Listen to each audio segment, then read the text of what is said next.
आसनसोल आरजीकर कांड के अभ्या के जन्मदिन पर वृक्षारोपण कार्यक्रम का आयोजन विधायक अग्निमित्रा पॉल द्वारा किया गया और इस कार्यक्रम के दौरान उन्होंने कहा कि अभ्या की नृशंस हत्या एक हृदय विदारक घटना थी और दोषियों को कड़ी सजा मिलनी चाहिए ताकि भविष्य में ऐसी घटनाएं न हो। उन्होंने राज्य सरकार पर आरोप लगाते हुए कहा कि पश्चिम बंगाल में कानून व्यवस्था की स्थिति दिन ब दिन खराब होती जा रही है और सरकार महिलाओं की सुरक्षा सुनिश्चित करने में विफल रही है।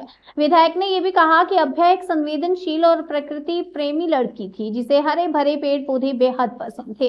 इसी कारण उनके माता पिता ने सभी से अपील की थी कि उनकी बेटी की स्मृति में वृक्षारोपण करें। इस अपील का सम्मान करते हुए बीजेपी कार्यकर्ताओं और स्थानीय लोगों ने बरनपुर अस्पताल परिसर में कई पौधे लगाए।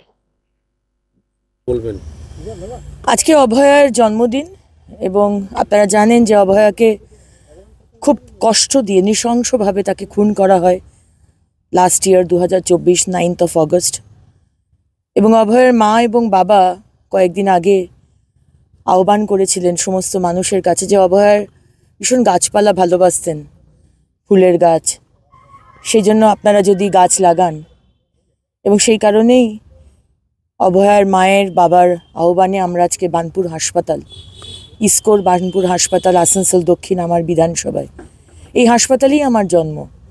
এখানে আমরা দুটি গাছ লাগালাম, রাধাচূড়া আর কৃষ্ণচূড়া, এই আশাতে যে অভয়া যেখানেই আছেন আমার দৃঢ় বিশ্বাস ভালো আছেন, আনন্দে আছেন। হয়তো আনন্দে নেই কারণ উনিও দেখছেন যে বিচার হয়নি, অর্ধেক বিচার হয়েছে, বাকি অর্ধেক বাকি আছে। কিন্তু এই গাছ যখন বড় হবে, যখন কৃষ্ণচূড়া রাধাচূড়া তো ভীষণ সুন্দর লাল রঙের হলুদ রঙের ফুল হয় গরমকালে, আর কয়েক মাস বাদেই গাছটা যখন বড় হবে আর এখানকার সমস্ত পেশেন্টের বাড়ির লোক প্রিয়জন যারা আসবেন তারা এই গাছের তলায় বসবেন, আমাদের এটাই মনে হবে যে অভয়া উপর থেকে তাদেরকে আশীর্বাদ করছেন। সে কারণে এখানে আসা।